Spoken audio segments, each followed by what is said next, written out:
Para viver mais, é preciso cuidar da saúde. Doutora Felícia Crispim, médica endocrinologista e metabologista, atua há 12 anos na prevenção, diagnóstico e tratamento de doenças como diabetes, obesidade, colesterol, problemas da tireoide, osteoporose, climatério, síndrome do ovário policístico, distúrbios do crescimento e desenvolvimento. Profissional renomada que, com análise e estudo individual de cada caso, proporciona aos pacientes qualidade de vida e bem-estar. Consultas com atendimento humanizado em um espaço acolhedor e preparado para prestar a assistência necessária com padrão e excelência. Clínica Doutora Felícia Crispim, Rua Bossuet Vanderlei, número 866, no centro de Patos. Telefone 3421-7233. Campina Grande completa 159 anos e o governo da Paraíba vem transformando vidas por toda a cidade. Há tempos. São obras marcantes, como o Eixo das Nações, as reformas e novos equipamentos no trauma, o Hospital de Clínicas e o Centro de Atendimento ao Autista. Foi uma bênção na minha vida, na vida da minha filha. Teve o Restaurante Popular, Escritório de Representação e o Centro Integrado de Comando e Controle. que tem convênios assinados para garantir o atendimento em hospitais e entidades filantrópicas. As obras do Arco Metropolitano Leste vão melhorar muito a mobilidade. E o novo Centro de Convenções será um orgulho para Campina. E o governo anuncia agora novas escolas, a Delegacia do Meio Ambiente e da Mulher, a reforma do Amigão e a nova estrada ligando Ligeiro a Galante. É trabalho muito. Por Campina Grande, sempre. Governo da Paraíba. A vizinha tá pegando energia aqui de casa. A que nunca devolveu os potes da senhora? A pessoa que rouba pote pra ela roubar energia daqui pra ali é um pulo. Descomplicador. Gato de luz é um perigo. Pode causar acidente, falta de luz. E é crime, né? Todo mundo paga o pato. Ou melhor, o gato. Vou mandar um zap pra Energisa. E se a bruxa descobrir? Descobre não, que é tudo anônimo. Aliás, e essa identidade da senhora aqui falando que a senhora nasceu em 78? Opa. Isso aqui é gato também, mãe. Energisa, ligada na sua energia. Você já imaginou onde pode realizar o sonho de comprar sua moto 0 km? Na Maravilha Motos, a casa da Honda, em Patos. Aqui trabalhamos com motocicletas zeradas de alta performance, todas com estilo, tecnologia, conforto e segurança. Tudo o que você precisa para andar sobre duas rodas com a liberdade que merece.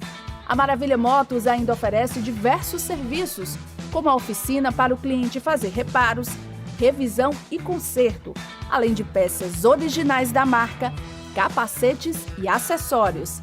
Garanta já a sua moto 0 km aqui na Maravilha Motos, a casa da Honda, pertinho de você.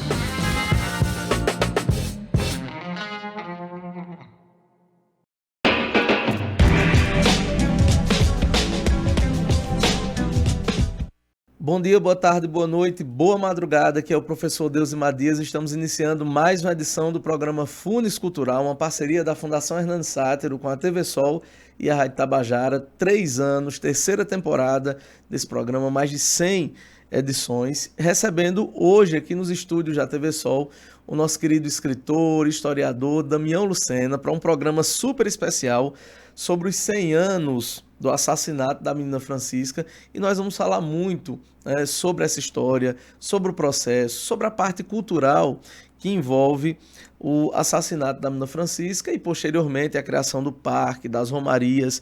Enfim, seja muito bem-vindo, seja muito bem-vinda ao programa Funes Cultural. Já compartilha, para que mais pessoas possam ter acesso àquilo que será conversado hoje aqui com o nosso querido Damião Lucena. Seja muito bem-vindo ao programa Funes Cultural, Damião. Eu agradeço mais uma vez a oportunidade e cumprimento você e todos os ouvintes, todos os telespectadores, né? Dizer que é sempre uma satisfação renovada, né? Ter a oportunidade de rever alguns acontecimentos importantes da história de Patos, cidade onde eu nasci, cresci e certamente onde eu sucumbirei, né? Quiçá daqui a muitos anos na frente.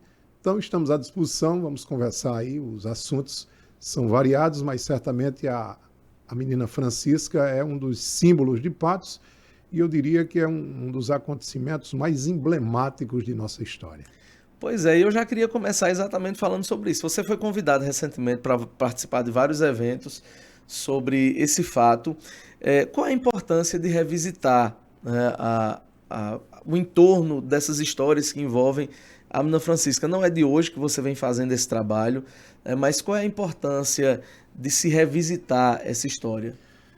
Tudo nos remete a uma reflexão, inicialmente, né? E a partir daí nós conseguimos elementos até para nortear procedimentos, né? O caso da menina Francisca, por exemplo, quando eu digo que é um dos mais emblemáticos, é porque nos remete exatamente a várias direções nessa reflexão. Primeiro, a exploração do trabalho infantil, né? O desrespeito à criança, o corporativismo da justiça, né? A corrupção como um todo, né? Então a gente sempre observa essas questões e traz esses exemplos até para que a gente possa contribuir, de certa forma, dentro daquele preceito de que o que é bom deve ser copiado e o que é ruim deve ser efetivamente esquecido na poeira do tempo. Você faz um trabalho fantástico como historiador, até porque o trabalho do historiador, muitas vezes, é contestar, é incomodar. E você faz bem esse trabalho dentro do campo histórico, dentro da produção histórica, e é muito bacana porque você levanta questões que geram debate, né? Para o historiador, gerar, né, a partir daquilo que você escreve, gerar um debate é muito bom. Há muito tempo você vem questionando, né, o fato de que existe um retrato falado da menina Francisca, né? Não existe uma fotografia dela, existe um retrato falado. E você fala muito sobre isso, né? Sobre a perspectiva do que seria esse visual da menina Francisca. Queria que você explicasse um pouquinho essa questão do retrato falado. Olha, o que eu tenho assim como roteiro dentro desse contexto é que o retrato falado ele vem para suprir uma deficiência, uma ausência, né? Uma omissão. Não existe nenhuma fotografia de Francisca, a verdade é essa.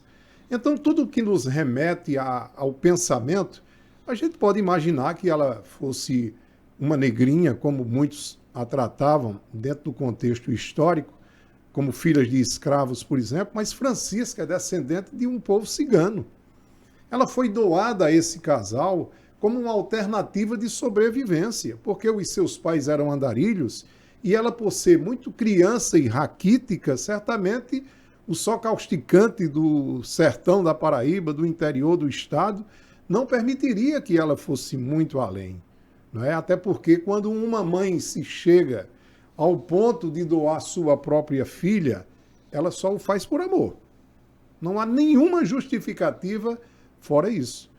Então, não há uma foto de Francisca. Cria-se um retrato falado com base em algumas informações. Ora, ele pode ser aquilo, ele pode ser totalmente diferente daquilo, mas ele nos remete a imaginar alguma coisa. Você há de convir todas as pessoas que nos acompanham que às vezes a gente vai a uma viagem de um lugar que a gente nunca foi e mesmo sem nunca ter ido, até pelos aprontos que nós estamos fazendo, nós imaginamos que ele é mais ou menos assim. Ele pode ser totalmente diferente, né? Mas é uma coisa que nos remete a uma união de elementos. Então, se você começa a fazer um retrato falado, depois chega uma outra pessoa, dá uma outra informação, você faz outro retrato falado e assim por diante, você pode descaracterizar até a própria história.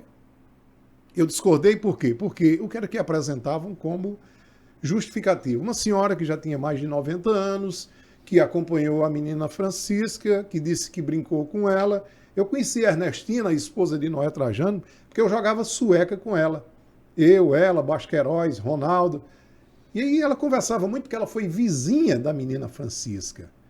E a Ernestina é esposa de Noé Trajano, é mãe de Neó Trajano, de Belquice, é avó de Dr. Dionísio, o médico que atua na parte plástica aqui em Patos. Então, uma pessoa que eu conheci, ela me contou muitas histórias da menina Francisca. E eu me interesso pelo assunto porque eu comecei a frequentar a Cruz da Menina ainda na década de 60 com minha mãe, levado por minha mãe, porque ela sempre foi uma pessoa muito fervorosa com relação à fé. E depois conheci Dona Odília e fui conhecendo os pormenores da história e assim por diante. Então, o que se sabe é que Francisca tinha algo em torno de 7 anos. O que se sabe de concreto era que ela tinha a pele escura, queimada do sol. ela não tinha esse cabelo que depois inventaram e aquela coisa, e poderia até ter, dependendo das circunstâncias. Então eu fui contra na época, porque um jornalista amigo meu queria polemizar a coisa.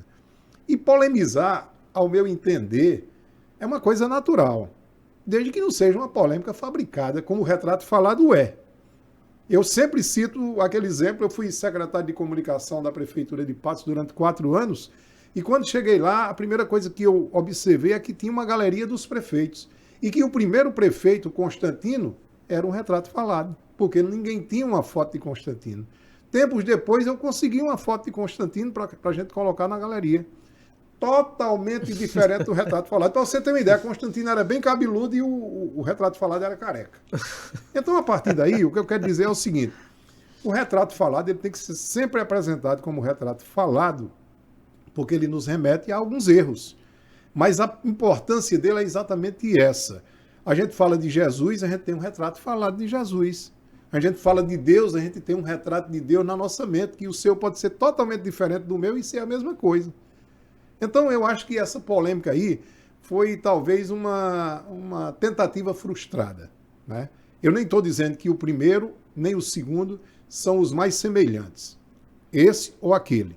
O que eu estou dizendo é que um retrato falado existe quando não existe uma foto oficial e a gente se baseia nele, porque se a gente for fazer retrato falado todo dia, tem os que têm informações concretas, tem os que têm Alzheimer e tem os que fazem as coisas até por deboche, né? Porque muita gente não acredita, inclusive na própria religião, né? E Francisco é um símbolo da religiosidade popular. Então, o retrato falado, eu não concordo em mudar até que se consiga um retrato original. Se ele não existe, vamos parar no primeiro, porque senão a gente vai perder o contexto da história. E aí você perde muitas vezes uma identidade construída ao longo de muito tempo, né? Pois é. Damião, uma outra questão que eu vejo, né, você abordar, e você é um dos únicos que aborda essa questão, é como a cidade recebeu o assassinato da menina Francisca, porque nós temos uma questão no âmbito histórico, que quando você conta muito uma história, parece que essa história repetida várias vezes vai retirando a sensibilidade das pessoas. Por exemplo, nós estamos agora no meio, né, desse conflito entre Israel e o grupo terrorista Hamas, e aí fala-se muito sobre o Holocausto, por exemplo, né? A gente está dando aula sobre o Holocausto e a gente diz assim, olha, 6 milhões de judeus foram assassinados. Ah, vamos fazer uma atividade? Mas como assim? A gente acabou de falar que 6 milhões de pessoas foram assassinadas e não vai ter uma reflexão sobre isso, né? Enfim, a história muitas vezes ela torna os fatos uma coisa trivial e essa trivialidade gera uma insensibilidade. Você é uma das poucas pessoas que abordam a forma como a cidade recebeu esse assassinato. Porque uma coisa é a parte religiosa, a parte do milagre, da beatificação, que a gente vai falar já já e tal. Outra coisa é o seguinte, como é que a cidade de Patos, por tudo aquilo que você leu, por tudo aquilo que você pesquisou, pelas pessoas que você conversou, como a cidade de Patos recebeu o assassinato dessa criança? Veja bem, você coloca aí, por exemplo, com muita propriedade, um presente que nós estamos vivenciando bem distante. Uma coisa é você falar, tantas pessoas foram assassinadas, trucidadas, e uma outra coisa é você presenciar uma cena do trucidamento. Por exemplo, se você disser que todos os dias a gente escuta nos jornais, quantas crianças não foram mortas, assassinadas, trucidadas nessa guerra infame que acontece agora? As pessoas já absorvem isso com uma certa naturalidade, porque a violência está espalhando no mundo inteiro. Mas se elas verem uma só criança sendo, aí a coisa é totalmente diferente, porque é um sentimento interno e você está efetivamente presenciando. Eu acho, por exemplo, a condição de Francisca era uma condição de periferia, talvez, né? De ausência de recursos, que é o que dita muitas vezes a sociedade, e, por outro lado, ela tinha uma chance muito grande de seu caso passar desapercebido, porque tratava-se de pessoas influentes, protegidas pela política, pelos líderes, pelos comandantes da época e assim por diante. Só que o corpo de Francisca foi exposto na delegacia para reconhecimento. E ali você já teve um ponto que contribuiu para uma grande repercussão, porque você estava presente na cena, você estava vendo uma criança de 7 anos que foi tragada pelo mais alto grau de violência, né? Aquilo, a comunidade, a sociedade não aceita. Não aceita porque não consegue penetrar em si uma cena daquele tipo, porque você começa a imaginar. Só quando você vê uma cena dessa, você imagina o quanto seria ruim se fosse com você. Então eu acho que esse foi um dos primeiros pontos que provocou aquele levante da sociedade. Ninguém admite violência e principalmente contra a criança. Quando eu digo que nos remete a tudo isso, a todas essas reflexões no início, eu digo isso porque é o ponto positivo do mais alto grau da negatividade que ocorreu. É que as pessoas passam a combater esse tipo de atitude normalmente. Então, a sociedade não aceitou. A cidade era muito pequena.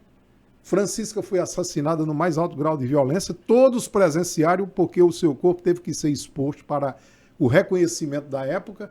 E a partir dessa repercussão veio a condenação popular. Tanto é que o casal teve todo o protecionismo político, mas teve que deixar a cidade porque a sociedade não aceitava eles aqui, né? Então, se houve 3 julgamentos e todos 3 lhes deram absolvição, por outro lado, eles foram condenados e foram condenados pelo maior tribunal que existe, né? Que é o Tribunal da Coerência, que é o Tribunal da Coletividade, que é o tribunal das pessoas que não aceitam esse tipo de coisa como uma coisa natural, né? Então eu diria que a repercussão maior naquele momento foi exatamente por conta disso. Foi porque a cena acabou sendo vivida pela cidade que era pequena e as pessoas tiveram acesso às imagens que não deixavam a menor dúvida e a partir daí, inclusive, nortearam procedimentos da justiça que veio 10 anos depois, mas veio, né? Porque primeiro eles conseguiram expulsar o casal da cidade e depois eles conseguiram mostrar ao Poder Judiciário que ele tinha que agir. Mesmo que fosse até para dar uma satisfação à sociedade, né? Mas aí se você olha, por exemplo, os 3 julgamentos, ela foi absolvida, eles foram absolvidos nos 3 julgamentos. Quem era o corpo de jurado? Político, político e político. Tudo na mesma época. Eu me debrucei nesse processo, que ele tem 420 páginas, é quase todo manuscrito ainda. Eu conheço cada detalhe daquilo que foi feito no inquérito policial, né? Por isso que eu cito algumas coisas que citam por aí. Olha, se não está no processo, se não existe outra peça de prova, por que as pessoas querem inserir? Né? Às vezes é aquela velha história, se aproveitar de um acontecimento que tem uma repercussão permanente para tirar algum proveito, né? Então, tudo que eu escrevi sobre a Cruz da Menina foi baseado na enciclopédia humana de quem conviveu à época, dos personagens que eu já citei aqui, inclusive, e do processo que eu tive acesso com muito sacrifício, porque a justiça é muito burocrática, né? Ainda hoje é burocrática. Imagina, em 1992, eu me juntei com o jornalista Bill Ramos, de saudosa memória hoje, que era um dos maiores jornalistas do estado da Paraíba, e fomos nós dois que acabamos por conseguir uma cópia do processo. E ele estava aqui no Fórum de Patos. Aí diziam, não, deve estar no tribunal, não, deve estar não sei onde, eu acho que nem existe mais, aquela coisa toda. E depois desse levante que nós fizemos, é que nós conseguimos isso. Eu sempre digo, inclusive eu participei agora do trabalho do resgate da comarca de Patos. Eu sou um dos autores do livro que vai ser lançado, que já era para ter sido lançado, não foi ainda, também não sei porquê, mas deve ser. E eu coloco com muita propriedade que o Poder Judiciário é muito fechado. E é tão fechado que nem o que é para ser aberto, às vezes, a gente consegue, né? Porque o direito à informação é uma lei que existe e é uma coisa que devia ser muito natural. Eu até coloquei para alguns desembargadores que eu tive acesso que a justiça precisa criar um elo de comunicação com a sociedade. Até porque o processo não era sigiloso, né? Não era, não existia nem isso nesse tempo, né? Segredo de justiça, né? Então, para que segredo, né? Não sei. Já teve presidente até que disse que tem caixa preta, aquela, não me interessa essa parte, né? Até porque o Poder Judiciário é um poder que você tem que ter cuidado, às vezes, né? Mesmo com a própria verdade. Eu sempre digo o seguinte, o problema do país é porque nós temos 3 poderes que se dizem independentes. Nenhum é. Na regra geral, nenhum é independente. Primeiro porque um indica o outro e aquela coisa. E corrupção existe nos 3 poderes. Enquanto existir corrupção, não vamos até onde a gente pode. Porque além ninguém vai, né? Então, o que eu digo sempre é o seguinte, ó. Se nós não vivenciamos a época, nós só temos uma saída. Procurar ou quem vivenciou ou os documentos oficiais. Então, tudo que eu escrevi até hoje foi com base no processo, no inquérito policial e assim por diante. Tem uma outra questão, você estudou bem o processo e você colocou que a sociedade, ela condenou, né, Absalão Emerenciano e Domicila Emerenciano de Araújo. Sim. Né? Mas aí houveram os 3 julgamentos, eles foram absolvidos pela justiça, até por toda a influência que havia. Você chegou a ter acesso, Damião, à versão do casal, assim, porque ela foi assassinada, mas aí qual foi a alegação da defesa desse casal? Eles sempre negaram. É bom que se frise que eles nunca admitiram o assassinato da menina. O que eles colocavam no processo é que Francisca teria fugido com medo de Domila, porque Domila havia prometido dar uma surra nela, porque ela havia deixado a janela aberta nesse passeio que foi o álibi utilizado, né, por ela. Então, presume-se que eles queriam, até porque Absalão simulou uma busca dizendo que Francisca tinha desaparecido, mas depois aparece Hindu, que é o motorista do caminhão, que levou essa encomenda na madrugada do mesmo dia, depois do fato ocorrido. A menina tinha o antebraço quebrado, ela tinha várias fraturas, como consta no próprio inquérito policial, né? E havia sempre uma informação concreta da sociedade, de quem morava na Rua da Pedra, de que ela era constantemente espancada, porque ela foi criada efetivamente como uma empregada. Ela era responsável pelos afazeres de casa. Você imagina uma criatura com 7 anos, ela não podia sequer brincar com as crianças da época. E Ernestina mesmo dizia que escutava muito os gemidos, os gritos dela nos espancamentos. Domila era uma pessoa muito nova, tinha um temperamento muito forte. Ela tinha 19 anos de idade, né? Então, aí você pode me perguntar, e esse protecionismo da política? Olha, o marido dela veio de Campina para Patos para tomar conta do motor da luz, que era que fornecia energia para a cidade das 5 às 10 da noite. Era o que havia de mais moderno em tecnologia, e ele era um técnico abalizado no assunto. Então foram os políticos da época, os administradores, que trouxeram ele para cá, exatamente para prestar esse serviço. Então, naquele momento do assassinato de Francisca e de toda aquela monstruosidade, para os administradores e os políticos era mais importante que o motor da luz continuasse funcionando com o técnico do que apurar um caso de tamanha monstruosidade. Porque quando eu digo, às vezes, político, vende até a mãe para ser político, né? Imagine se vai se envolver com o caso de uma criança que não está ligada diretamente a ele, que foi uma meninazinha que foi dada no trâmite do que se analisava naquela época, né? De desvalorização da vida humana. Né? Então é uma coisa tão revoltante que eu confesso a você que às vezes eu estava lendo o processo e parava porque eu ficava com raiva dela sem eu saber nem quem ela era, sem eu nunca ter me encontrado com ela, porque todo mundo se remete a isso. É uma reação natural da sociedade. Né? Então, quando você lê um processo daquele, você se atrela de uma forma que você ou se aprofunda ou busca o que ainda está ao seu alcance, então você vive numa inquietude permanente. Né? Então a gente tem um elemento interessante, Damião, aí, que é o seguinte: talvez os pais da menina Francisca, né, tenham dado, né, ela para Absalão e Domila para que a menina Francisca fosse criada como filha Sim, deles, claro, né? claro. E terminou que isso não se concretizou. A menina Francisca foi criada como uma espécie de empregada. Né? Empregada doméstica, exatamente. E você vê como são as coisas, né? Depois que Francisca morreu, depois de algum tempo, é que nasce a filha de Domila e Absalão, que era exatamente Graziella Emerenciano, que morreu há alguns anos. Foi jornalista, inclusive minha colega de jornal, porque ela trabalhava no Diário da Borborema. E nós fomos muito perseguidos porque a gente levava esse fato à sociedade. Eu dirigi um grupo teatral chamado Cordel, que minha origem é mais cultural, né? Foi a cultura que me levou à imprensa e não a imprensa que me levou à cultura. E nós chegamos a ser presos, porque estávamos ensaiando uma peça de Zé Mota Vitor, Chica Menina, que era Sob a Cruz da Menina, que tinha sido, inclusive, premiada. E a gente estava preparando esse material no Centro de Treinamento de Santo Antônio e, de repente, chega a polícia e nos leva todos presos para a Delegacia Civil, aqui vizinha a Rádio Panati na época, porque tínhamos 2 delegacias civis, uma aqui na Solano do Sinep das Pessoas e outra na Pedro Firmino, subindo ali da Prefeitura. E aí nós procuramos saber qual a justificativa da nossa prisão. Era a interferência da forma como os políticos interferiam no processo, a jornalista interferia na polícia.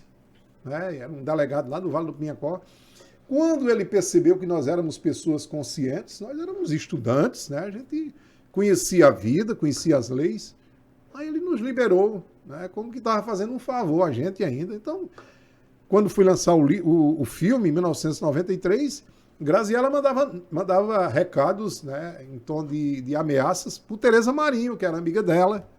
Tereza, a mãe de Luciano Buchin, de Alexandre Traíra, minha amiga também. Claro que eles eram amigos porque Tereza era colunista social, ela era jornalista, como eu sou também. Aí ela mandava as ameaças, dizia assim, ó, diga a ele que eu vou para esse lançamento desse filme. Aí eu mandava a resposta, diga a ela que se ela vier mesmo vai ser extraordinário, porque eu vou começar a fazer a divulgação. A filha da assassina estará presente no lançamento do filme. Né? Mas ela não veio, não. Ficou só na ameaça. Também os delegados que ela tinha na época de Chica Menina já não eram tão poderosos ainda. E o certo é que eu nunca cheguei a me encontrar pessoalmente com ela. Né? E até porque ela não conhecia a história, que ela nasceu depois. Certamente eu entendo até o aspecto familiar. É a mãe dela que está, né, dentro do contexto. Mas as evidências são muitas, enormes, né? E aí a gente chegou até a criar um comitê pró-beatificação. Mas a coisa não anda porque a própria igreja não tem interesse, né? Eu acho essa história absurda em tantos níveis, né? O fato de vocês serem detidos, né, por conta da encenação de uma peça. Qual foi o ano, Damião? Você lembrou? Foi em 1983, 84. Mais ou menos. Isso é absurdo em vários níveis, né? Assim, porque era algo que estava baseado no processo, era uma encenação cultural. E isso mostra o poder, a interferência do poder político, independente de qual regime seja, porque você já tinha ali um processo de redemocratização no Brasil, você tinha uma ditadura que já estava ali no final, né? Mas o poder policialesco muitas vezes é muito forte nesse sentido. Né? Dentro dos elementos que você falou, né, das evidências que fizeram com que a população tivesse a certeza de que foi realmente o casal, tem a história do motorista. Né? O Indu, né? Indu era o motorista que levou essa encomenda. Né? Queria que você explicasse isso. Indu morava na frente da casa de Domila, né? Que eles residiam ali na Rua da Pedra, que depois passou a ser chamada de Quintino Bocaiúva e atualmente é a Rua Galinha Assis. Você estando de costa para frente da Capela do Cristo Rei, está de frente com a rua que eu estou colocando, onde aconteceu o fato. Então, com a morte da menina consolidada, né, depois do espancamento com a trave da janela, ela já estava dormindo na rede, porque ela deixou a janela aberta, porque estava observando as crianças brincando. Depois que ela terminou os afazeres, porque Domila todas as noites ia lá para o Motor da Luz e voltava com o marido para dormir, ficava até às 10 lá, e Francisca ficava só em casa, e a ordem era sempre a mesma: termine de lavar os troços, arrume a cozinha e vá dormir, não saia de casa. Então ela ficou contemplando da janela as crianças brincando, porque ela não podia sair, e quando foi tomada pelo sono, voltou-se para a rede, que era na sala mesmo, e pegou no sono, né? Dom até tinha o álibi de dizer que quando voltou para casa achava que um ladrão tinha entrado na casa porque viu a janela aberta e que depois que ela se cientificou que tinha sido Francisca que tinha deixado a janela aberta, ela ficou muito irritada e teria sido aí que ela tinha prometido que ia dar uma surra nela no dia seguinte, e é o álibi que Absalão utiliza para dizer que a menina fugiu. Aí ele diz que algumas pessoas disseram que tinham visto ela correndo, passando por lado, exatamente onde ela foi encontrada. Porque a época a estrada era ali por trás do cruzeiro que tem no parque hoje. Aquela estradazinha de barro que tem lá era a única estrada que existia antes da construção da BR-230, que é da década de 60 já. Então, as evidências são muitas, né? Eu diria que nos tempos que nós estamos vivendo hoje, esse seria um caso muito simples de elucidação. E ele pega uma suposta encomenda que levaria para lá com o hindu? Um saco. Um saco onde foi depositado os restos mortais de Francisca. Dizem a hindu que é uma encomenda que tem que entregar na zona rural. E quando chegam naquele ponto, eles mandam que ele pare o carro, que eles vão fazer a entrega e voltam para casa. E ele vê eles retirando um saco e descem, que é exatamente quando eles depositam naquelas pedras que futuramente seria o que é hoje a capela. Ali ao lado da capela você observa que tem umas pedras que foram inclusive preservadas. Então ele coloca ele vai lá dizendo ao motorista que vai entregar a encomenda e volta, e na volta diz ele que não comenta com ninguém essa viagem que eles fizeram. Tanto é que tem o depoimento de hindu, o dono do veículo, que hindu era apenas o motorista, também é ouvido. Muitas pessoas foram ouvidas, né? O próprio Antônio Inácio Lazário, né? José Justino, que eram pessoas que residiam ali nas proximidades, né? Então são muitos elementos, né? Assim, e aí passa, né, alguns anos após a morte da menina Francisca, e como é que começa a surgir as romarias no local? É o seguinte, quem encontrou o corpo de Francisca foi Inácio Lazário, que era um agricultor daquela região. Ele encontrou 2 dias depois, porque os abutres estavam sobrevoando aquela área, os urubus, e ele imaginou que tinha sido algum cabrito, algum elemento do seu rebanho que tinha morrido, e que aí foi verificar, foi quando ele encontrou o corpo da menina. Então, comunicou o fato à polícia. Na época o delegado era Major Jansen, porque o delegado da época era militar. Major Jansen é o pai do desembargador Orlando Jansen. Inclusive, ele tentou, no inquérito policial, ele foi muito incisivo, ele ouviu o casal, aquela coisa toda, mas acabou sendo neutralizado, né? Depois substituído, exatamente para não levar muito, mas chegou, inclusive, a encaminhar o inquérito policial à autoridade judiciária. A autoridade judiciária é exatamente quem engaveta o processo. E o processo passa 10 anos engavetado. Nesse tempo, eles voltaram a morar em Campina, porque, como eu disse a você, a sociedade já não aceitava, onde ela passava era chamada de assassina, né? Eram tratados efetivamente como monstros na cidade, tanto é que ele acabou voltando para Campina. Quando esse Antônio Gabínio, o juiz que desengavetou o processo, chegou a Patos, em 1932, quando ele desengaveta o processo, ele já manda prender o casal automaticamente, porque naquela época tinha que ser preso e ficar aguardando o júri. Então ele foi preso, ficou aguardando o júri, foi absolvido, a promotoria recorreu, houve o segundo júri, foi absolvido, novamente recorreu. Naquela época eu não sei quais eram os dispositivos da lei, mas havia esse direito. E no terceiro eles foram absolvidos. E tem alguns acontecimentos, né, na história que pode ser meramente coincidência ou não. Tem uma visita que eles fizeram a parentes, a pessoas ligadas a eles na região de Malta, na zona rural, e na volta o carro vira próximo da capela, ele inclusive fratura um dos braços, e isso passou a ser motivo, inclusive, de muitos comentários, até de deboche, aquela coisa toda. É como as pessoas me perguntam: ô Damião, você acha que Francisca é uma santa? O que eu respondo é o seguinte, eu digo, depende do que você imagina como sinônimo de santificação. Se alguém nasceu, não teve direito sequer à infância. Se foi tragado no maior grau de violência. Se sequer teve tempo de cometer qualquer tipo de mal.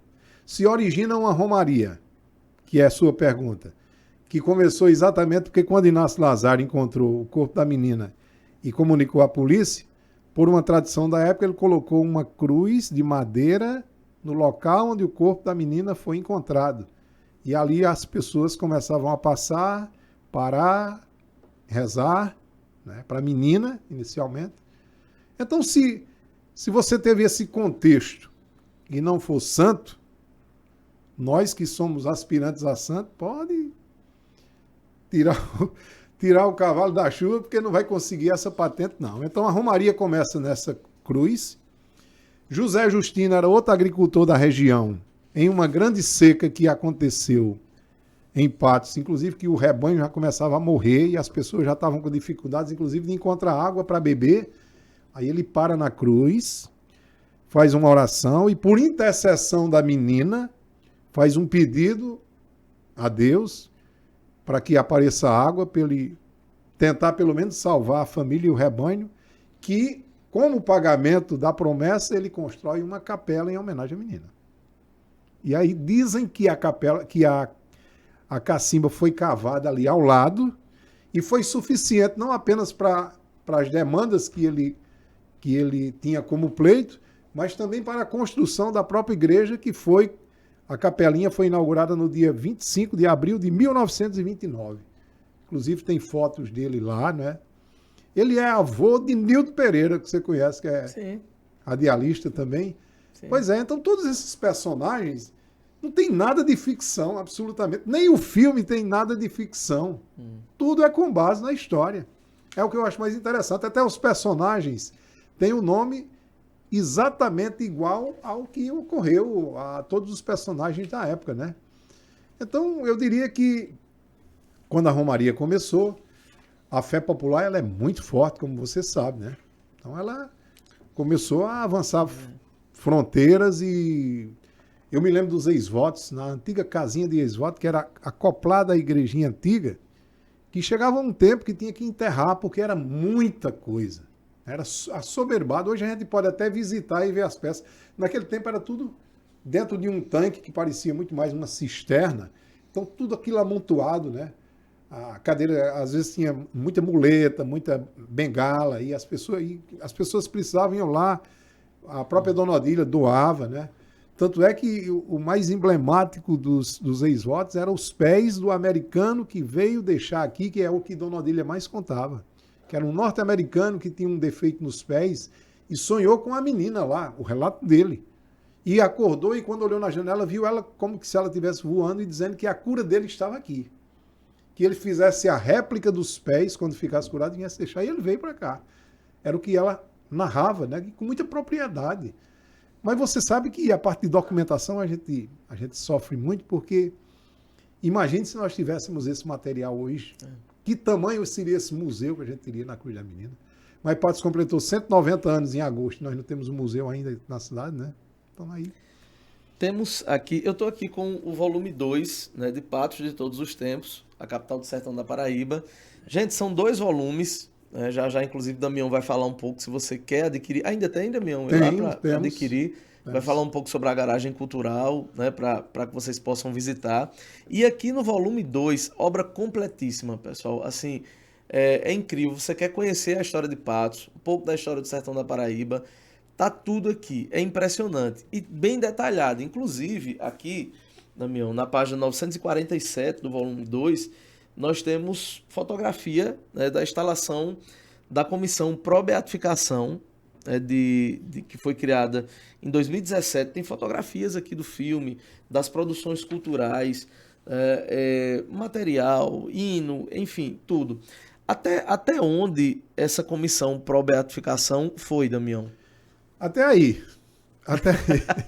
Até aí praticamente, porque olha, nós inclusive conseguimos trazer o padre Gaspar para aqui. A gente queria trazer o padre Chico, Frei Chico, que é uma das maiores autoridades que Eu acho que ele atua ali na região de Natal. Mas como a gente não conseguiu, a gente trouxe o Padre Gaspar. O Padre Gaspar, na época, era reitor do memorial do Padre Ibiapina, que eu também escrevi a história do Padre Ibiapina. Tive a satisfação de conhecer o memorial, a história dele, e o Padre Gaspar, que esteve aqui, inclusive nos mostrou como era que começava um processo. Esses processos de beatificação, eles só ocorrem até o final, porque o Tribunal do Vaticano é muito rígido, é muito mais rígido do que o próprio Tribunal de Justiça Comum. Então, quando a diocese abraça, e ela tem que abraçar, e abraçar não é só mandar o padre, como mandou o padre Abreu lá, para representar a diocese, o Fábio Abreu, mas ela nunca absorveu a história de Francisca. Para você ter uma ideia, quando o parque ficou pronto, em 1993, no dia 24 de outubro, dia da inauguração, eu era secretário de comunicação do município e acompanhei a comitiva do governo do estado. Foi o governador Ronaldo Cunha Lima, o prefeito Ivane Ramalho, Savini, que era filho de Ronaldo e era presidente da PBTU, e nós fomos à casa do bispo. Na época era Dom Gerardo, porque o governador foi oferecer a administração do parque ao bispo, à diocese. E o bispo prontamente disse que não aceitava, porque a menina não era santa. Eu estava presente, sempre fui, eu não diria polêmico, algumas pessoas me acham polêmico, eu não sou polêmico, eu sou verdadeiro. Eu sei que a verdade às vezes custa muito caro, mas não tem problema. E aí eu ousei de perguntar ao bispo por que é que a igreja não entrega o horto de Padre Cícero. Eu sou católico, apostólico, romano, desde quando eu nasci, porque eu nasci nessa religião. Não entrega por conta do capitalismo selvagem. A prova já está na cruz da menina, em Patos. Eu estou trazendo esse fato de lá, porque dizem que tem umas pessoas na igreja que não gostam de mim. Eu não me incomodo com isso, não. Eu não morro de amores por nada, principalmente na terra. Eu acho que só existe um Deus, eu sou devoto católico, mas eu sou devoto do ecumenismo. Eu já frequentei todo tipo de religião que você imaginar e o que não imaginar também já fui. Fui até por curiosidade, por cultura, por rato de historiador e me sinto muito bem em todas elas. Concordo com algumas coisas e discordo com outras. Não aceitaram a administração do parque naquele tempo.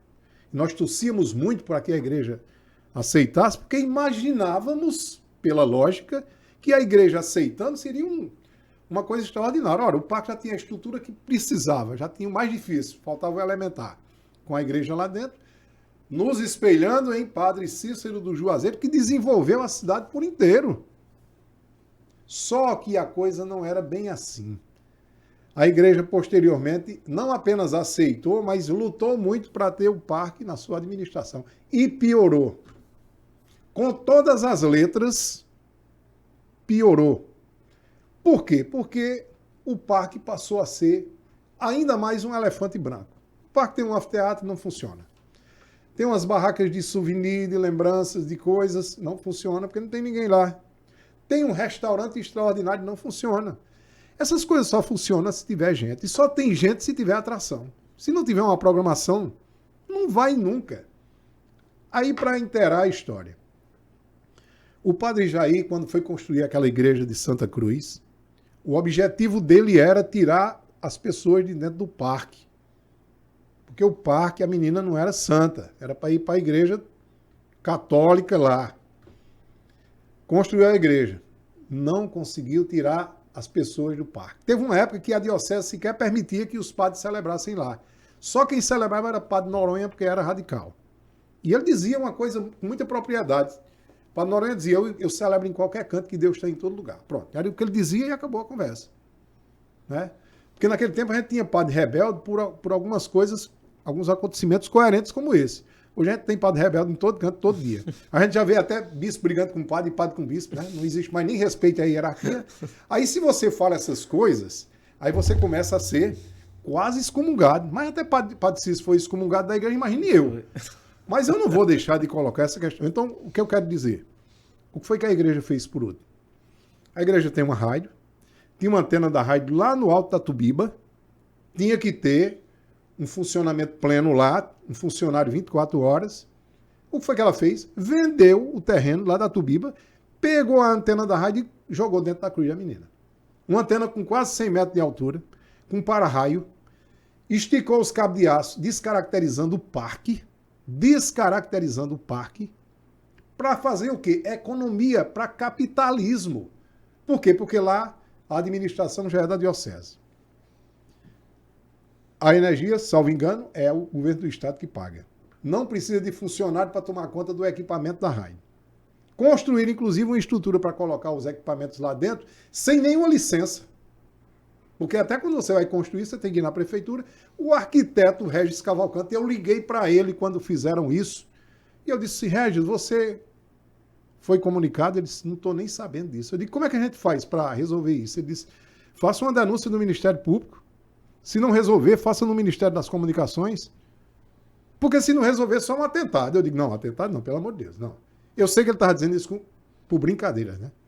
Mas o que foi que aconteceu um dia antes de Pentecostes? Um carro bateu num cabo e a antena caiu.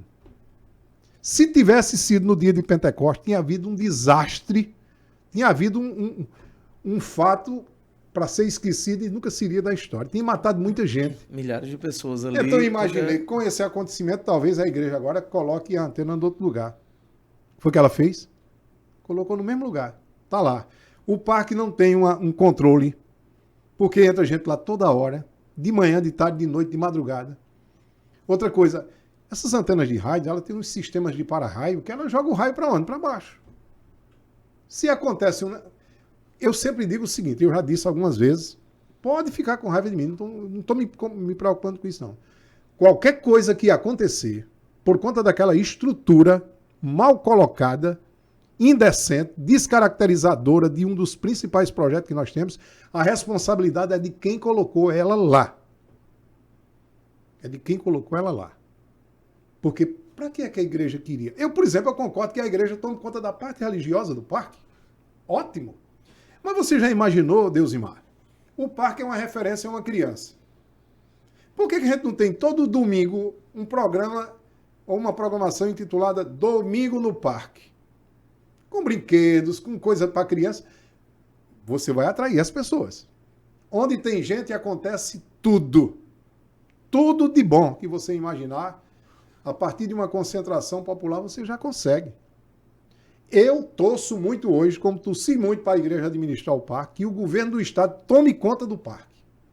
Deixe a parte religiosa com a igreja, vá lá, celebre, pega o dinheiro do ofertório, das ajudas de Luiz Romero, leve em vista nos projetos sociais da própria igreja. Mas que coloque uma administração, que coloque aquilo para funcionar. Em Juazeiro, eu duvido você chegar um dia e não ter uma programação lá em cima. E a própria estrutura do parque favorece muito para que, no final de semana, por exemplo, as famílias possam levar as crianças para lá, né? Um ambiente seguro. Né? Dá para a criança andar por lá, dá para levar, sei lá, bicicleta. Liberdade, né? Tranquilidade. E outra coisa, o funcionamento daquele pessoal que está ali, né? Que tem quiosque, que tem loja de souvenir, né? Que tem um restaurante. Você já imaginou você levar seus filhos para o Parque da Miena? Domingo de manhã você almoçar com eles no restaurante da Cruz da Miena, de tardezinha você voltar para casa. Você vem reenergizado de tudo, inclusive de oração para quem tem fé, né? Porque eu sei que, muito embora que eu não acredito muito nos que não acreditam não, né? Porque eu conheço alguns companheiros meus que dizem que são ateus, e um deles, eu vou dizer só a primeira letra, Adilton Dias, a gente ia passando em frente à Catedral de Nossa Senhora da Guia, porque ele disse que é ateu. Aí ele fez o nome do pai. Eu digo, meu amigo, você não disse que era ateu? Ele disse, mas todo mundo faz, eu faço também, né? Então, em suma, o que eu quero dizer é exatamente isso, né? Eu vejo o Parque Cruz da Menina como uma estrutura extraordinária, mas infelizmente nós estamos perdendo um espaço extraordinário, né? Porque não tem nenhum tipo de atração. Se não fosse a menina Francisca, que eu acho que é um dos milagres que ela consegue levar a efeito, nós não teríamos nem aquela estrutura até hoje. E é algo inexplicável, né? Se pegar alguém de fora e você tentar explicar essa situação, talvez a pessoa não vai entender. Porque eu vejo pouco as pessoas colocarem o Parque Cruz da Menina nas rotas das políticas públicas relacionadas a turismo.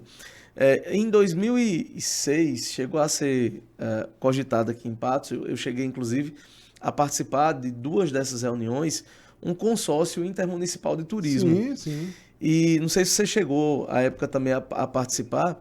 E era muito estranho, porque se falava, por exemplo, da natureza, se falava do Iaiú em Santa Luzia, se falava do Pico do Jabre, Matureia, né?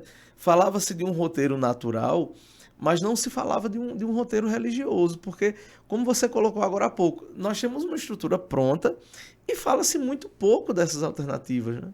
Exatamente. A própria comunidade, o potencial dali é tão grande que o próprio surgimento da Vila Mariana é um exemplo disso, né? Exatamente. E outra coisa, ó, você vê, no tempo de Mário Soares, ele começou a treinar as crianças para serem agentes de divulgação do parque. Então, as pessoas chegavam lá e os meninos estavam lá, e quer que eu conte a história da menina? E contava, e é uma fonte de renda, né? Para as famílias, né? Então, é muito melhor você ter uma criança ali contando uma história dessa para os visitantes do que você ter um menino solto ali, perambulando, né? Eu até acho o seguinte, a Vila Mariana, quando ela foi construída, o Dr. Rivaldo construiu a Vila Mariana ali porque talvez ele imaginasse que a Vila Mariana desse uma freada no parque. Porque já era uma briga política que ele tinha com Edivaldo. E Edivaldo Mota é o maior responsável pela estrutura que foi construída na época, né? Edivaldo era meio irresponsável, aquela coisa toda, mas como deputado ele era autêntico. Se ele era aliado de um governo, o governo fazia as coisas que era para fazer, ele brigava, não tinha esse negócio não. E ele brigava no mais alto grau de exposição mesmo, né? Então foi ele, praticamente, quem conseguiu trazer o Parque Cruz da Menina para Patos, demover Ronaldo no início da decisão de não fazer em fazer, né? E foi, infelizmente, ele morreu no mês de julho e o parque foi inaugurado no mês de outubro, né? Tanto Edivaldo como Dona Odília, que tomou conta da estrutura durante 50 anos, morreram bem próximo da inauguração do parque, não chegaram a presenciar aqui na Terra o que efetivamente foi feito, né? Inclusive, eu conheço o Parque Cruz da Menina há muito tempo, né? Luiz, meu irmão, foi o primeiro comerciante do parque, né? Porque como ele trabalhava com serigrafia na época, ele botava um banquinho lá no domingo, porque era pouca a visitação e tal, e ele praticamente era quase como filho de Dona Odília, né? Fazia as refeições lá, ele entrava na casa como se fosse dono do mundo, né? Eu digo assim, na intimidade que ele tinha, e eu também da mesma forma, né? Então a gente tinha uma amizade muito grande por Dona Odília, pelas filhas de Dona Odília, né? Frequentávamos com muita propriedade a casa dela, tinha a liberdade, inclusive, de às vezes ir buscar um dinheiro mais ela lá dentro para ela comprar os produtos de limpeza, porque o parque era uma estrutura particular, né? É bom que se frise, que foi construído dentro de uma propriedade. E até o dinheiro que os rombeiros colocavam, até a efetivação do parque, era do proprietário, da proprietária do parque, né? Muita gente às vezes até pensava, que chamava assim, caixa das almas, né? Que o dinheiro ia para as almas. Eram as almas vivas aí, né? Mas é exatamente, quando o parque foi construído, efetivado, aí quando a igreja não aceitou, Mário Soares foi o administrador, nomeado pelo prefeito, né? Então ele fez muita coisa lá no parque, até aquela via sacra de alvenaria foi ele que fez, treinou esses meninos. Ele era muito dedicado, né? Mário era muito ligado à cultura. Mário, inclusive, é o primeiro jornalista formado de Patos, para quem não sabe, né? Mas ele sempre atuou em outros campos, né? A cultura principalmente. Então, ele dinamizou aquilo ali. Foi um começo assim que deu uma expectativa tão grande na gente, né? A gente só teve essa decepção da diocese não ter absorvido o parque. Mas se fosse também para absorver da forma como absorveu depois, melhor que não tivesse mesmo, né? Porque ainda aconteceu muita coisa lá, mas eu ainda tenho esperança, sabe? Eu não perco a esperança não, né?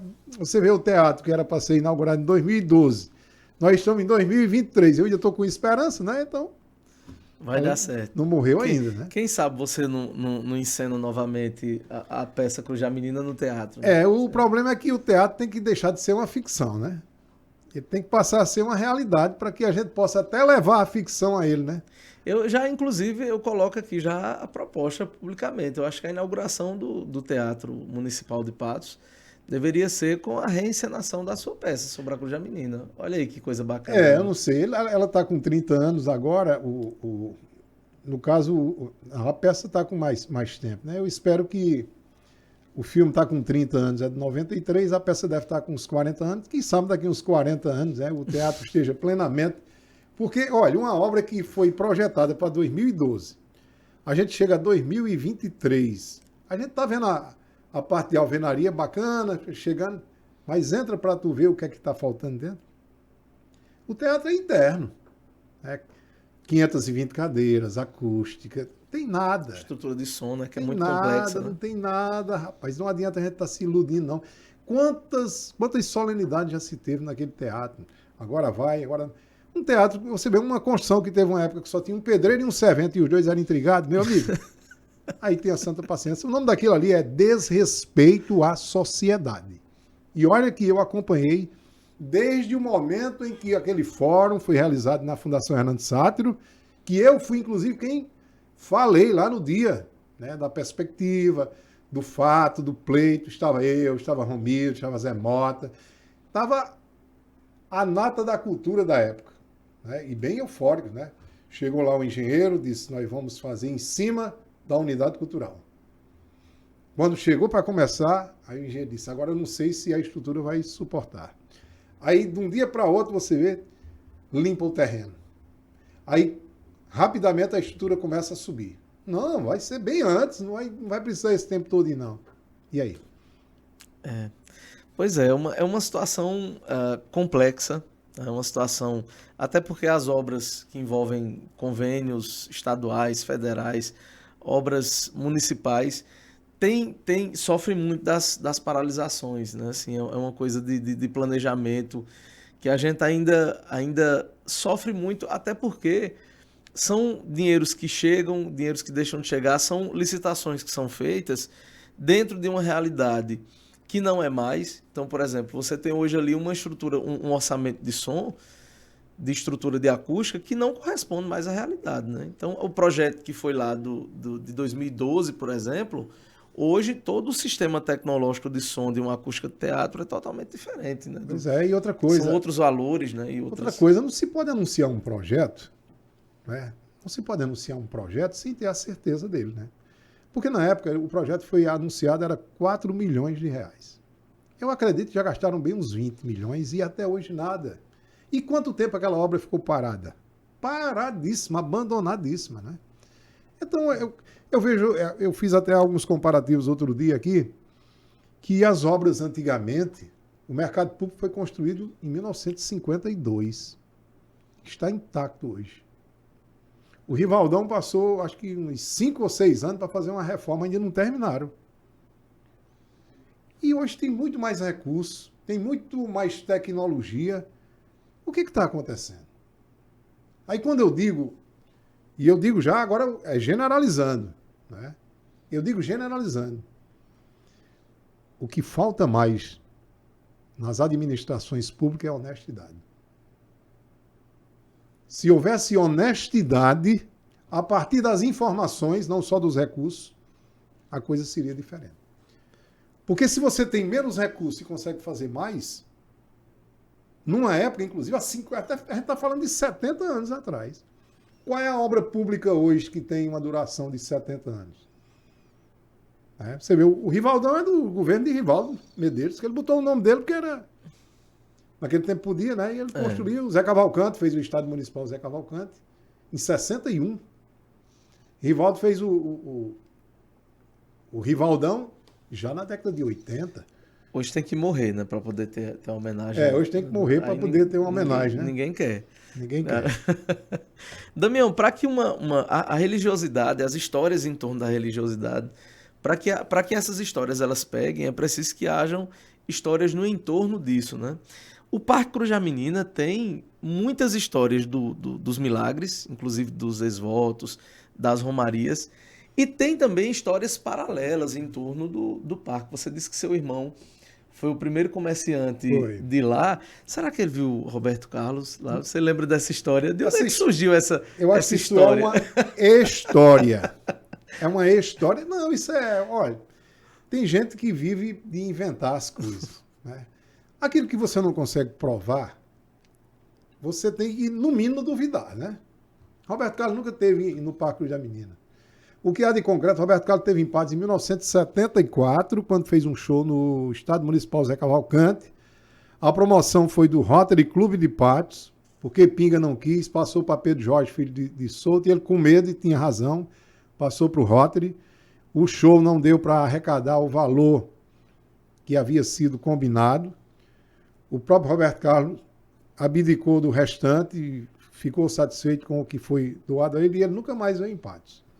Aí disseram, não, porque uma noite ele chegou lá de madrugada, entrou lá e saiu. Ó, dentro de um contexto histórico como esse, acontece muita coisa. Por exemplo, Padre Cícero. Se conta tanta coisa de Padre Cícero, que ele se encontrou com Lampião, que ele era amigo pessoal de Lampião. Aí quando você vai para a história dele, que eu escrevi a história de Padre Cícero, de Padre Ibiapina e de Frei Damião, naquela trilogia, aí você vê que já tinha um tal de Benjamin, que veio lá do exterior, Benjamin Abraão, que conseguiu fazer a cabeça do padre, que tinha realmente, foi ele inclusive quem conseguiu a única película que tem de Frei de Lampião, por intermédio do prestígio que Padre Cícero tinha, mas efetivamente... Então aquela velha história, sempre vai existir aquele, né, mais ousado, um faz por deboche, outro para ver se colou, se tira algum proveito da situação, mas especificamente não. Agora, com relação às graças, a gente sabe que a fé move montanhas, né? A fé cura. Frei Damião, por exemplo. Eu tenho uma publicação sobre a história de Frei Damião que faz parte do processo de beatificação dele. Foi uma solicitação que o Frei Rinaldo, na época ele era o vice-postulante da causa, lá do Pina, do convento onde ele morava, onde ele inclusive está sepultado. Então o Frei Rinaldo me pediu a concessão dele colocar, porque tinha algumas citações de graças alcançadas, né? Naturalmente de depoimentos populares, e eu sei que por conta disso tem essa publicação dentro do processo que está no Vaticano, já está tramitando inclusive, né?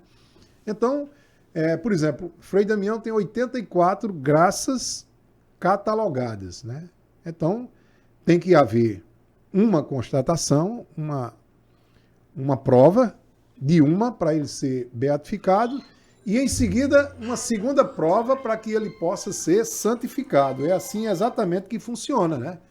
Então, o que a gente sabe de concreto é que muitas graças são citadas. Você vê os ex-votos já é inclusive uma prova disso, né? Porque os ex-votos é exatamente alguém que fez uma promessa por intermédio de Francisca e que foi alcançado, né? Foi alcançado, né? Popular, Então, né? mas são depoimentos, né? E a igreja trabalha muito mais com comprovação científica, né? Então, eu não tenho dúvidas assim que Francisca está no mesmo patamar de Padre Cícero, né? De Frei Damião, né? Reservas às proporções, mas que seria um processo interessante. E para a gente, por que é interessante? Porque eu acho que no momento em que você abre um processo de beatificação, alguns duram 400, 500 anos, mas o simples fato de você ter aberto o processo já dá uma repercussão, Sim. Já aproxima mais as pessoas, já cria um maior fluxo. O Parque Cruz da Menina só tem fluxo na festa de Pentecostes, né? Porque a igreja faz lá porque não tem outro canto para fazer. Porque é um espaço que congrega todo mundo ali. Ali comporta 10, 15 mil pessoas, né? Que é o que se prevê, mas uma vez por ano, começa de madrugada e termina de manhãzinha. Então, o parque tem que ser explorado no bom sentido. Então a gente tem a matéria-prima e não fabrica, a gente tem a mercadoria e não vende, sabendo que tem gente que quer comprar, né? Então, o problema é exatamente esse. E a igreja tem que entender que se o parque funcionar plenamente, é bom para ela, até para a sua própria manutenção. Porque se funcionar, todo dia tem dinheiro. Não existe igreja sem dinheiro no Brasil, no mundo. Não existe igreja sem dinheiro. Você já viu uma igreja sem dinheiro? O dízimo, as ofertas. Por exemplo, eu sempre digo assim, às vezes, quando me provocam também, é bem verdade. O padre, antigamente, ele fazia uma abdicação das coisas, né? Que era um atestado de pobreza, né? Viajava de jumento, sem cangaia, sem cela, sem nada. Hoje é de Hilux, doutor. Então, as coisas estão mais caras também, né? Está diferente, né? A religião não é mais a mesma, a fé não é mais a mesma, né? Então, você vê esse caso de Padre Egídio aí, né? Já tivemos aquele do Pai Eterno. Eu sei que é exceção da regra. mas são coisas que chegam num patamar tão assustador que às vezes cria uma certa incredulidade. É. Até porque são pessoas, líderes religiosos, que são pessoas que, de fato, abdicam, né, daquilo que o mundo tem a oferecer, né? Exato. Dinheiro, fama, poder, né? E eu sempre tenho um pezinho atrás, assim, com as pessoas que usam a religião e o nome de Deus para ficarem muito ricos, né? Então, exatamente. eu acho que sempre tem aí um quesinho de complicação nisso. Damião, tem outra história que eu já escutei também, né, da possibilidade da menina Francisca ter sido sepultada naquilo que seria o cemitério eclesiástico localizado onde hoje é o teatro, né? E aí eu queria te escutar em relação a isso. Houve realmente ali um cemitério eclesiástico? Há essa possibilidade disso? Há informações de que alguns corpos eram enterrados naquelas imediações, né? Então, depois se construiu ali, se tentou construir uma rodoviária, né? Na época de Zé Palmeira, né? Que era Ipalma, que era Ivan Lucena e Zé Palmeira, eram os sócios. Começaram a construção daquela rodoviária, mas a obra não chegou ao seu final e durante muito tempo ela ficou abandonada e depois ela foi transformada na Unidade Cultural de Patos, né? Que nós alcançamos plenamente. Quando foi para ser feita essa construção, vieram os peritos, né, para acompanhar, porque nas escavações podia se encontrar algumas ossadas e elas teriam que ser efetivamente recolhidas, né, passado por exames de DNA, enfim, essa parte mais da polícia científica, né, da justiça. E nunca se encontrou osso nenhum. Né? Então não sei se já havia tido alguma coisa antes e aquela coisa... Com relação a Francisca, não existe nenhuma informação em lugar nenhum do local onde ela foi sepultada. Eu até acredito que ela deva ter sido sepultada como indigente em qualquer ponto. Porque se você vê, por exemplo, o cemitério dos Bexiguentos, tinha um ponto de sepultamento ali no Beco do Imboca, que era ali onde hoje é o Hiperqueiroz, que fica por trás das lojas americanas. Aquele bequinho que tem ali, diz que ali já foi um ponto de sepultamento de pessoas que morreram de bexiga, né? Como tem aquele cemitério dos Bexiguentos, que era um cemitério para privilegiado, que foi feito para a família Vieira. Tem até as inscrições lá, e no aspecto histórico é muito importante. Há informações de que o primeiro cemitério de Patos foi próximo ao Matadouro, que foi feito pelo governo da província ainda.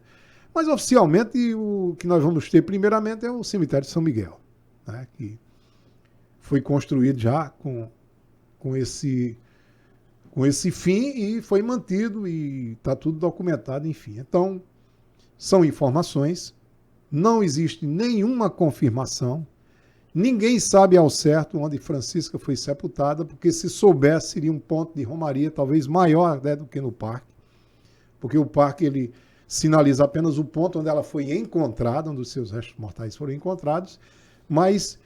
como eu lhe disse, no processo não tem nenhuma citação no inquérito policial onde ela foi exposta lá, aquela coisa toda.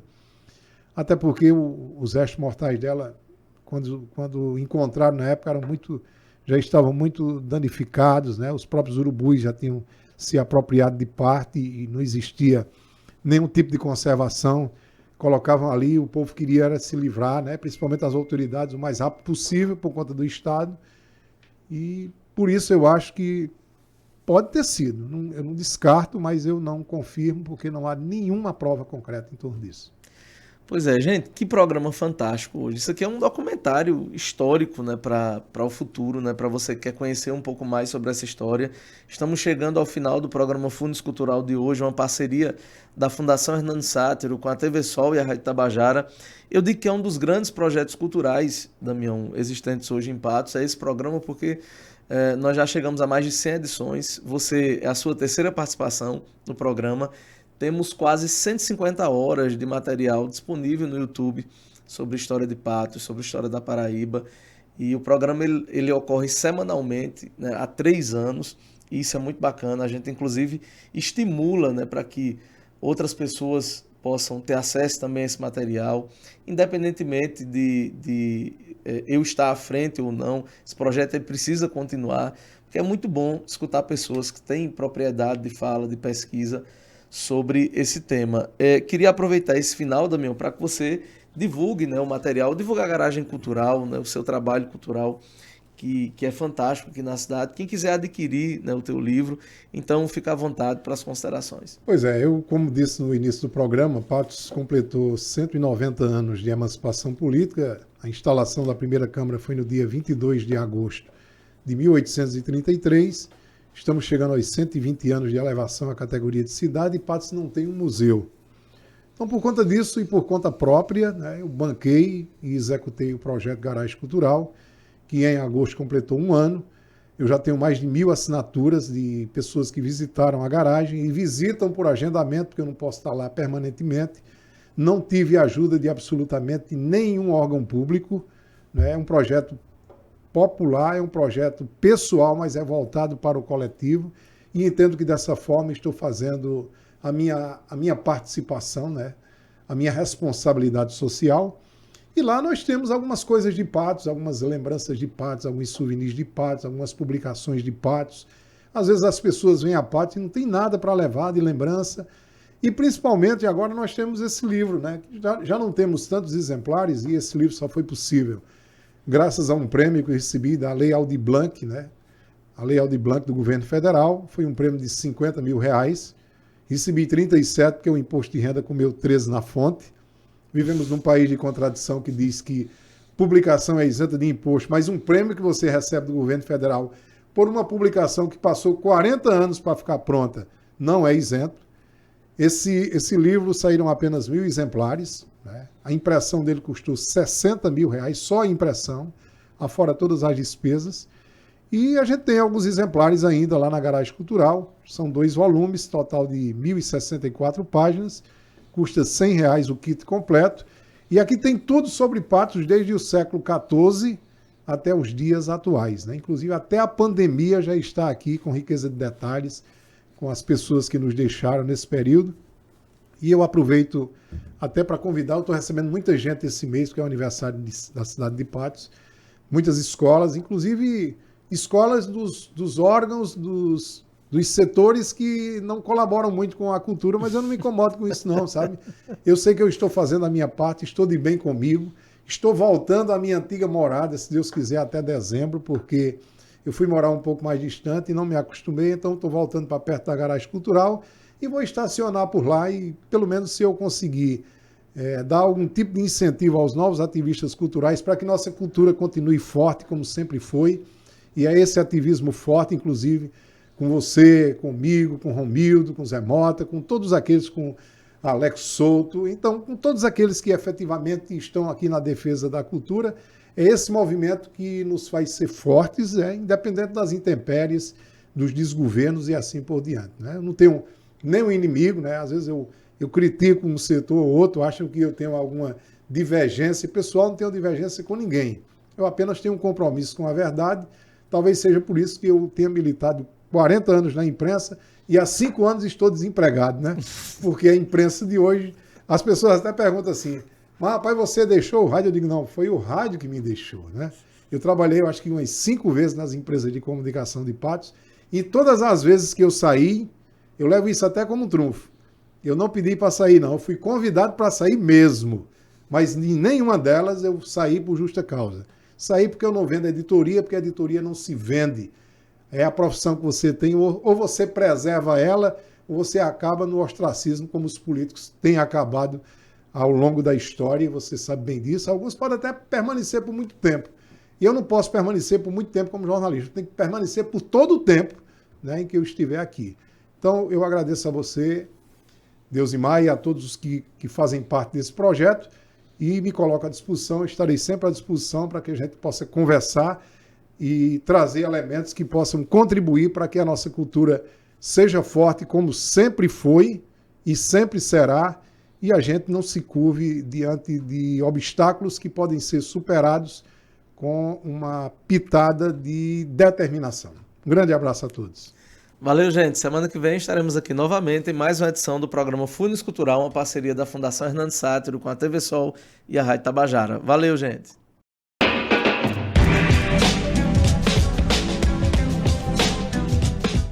Oferecimento: Panificadora São Vicente, 50 anos de tradição alimentando sua família.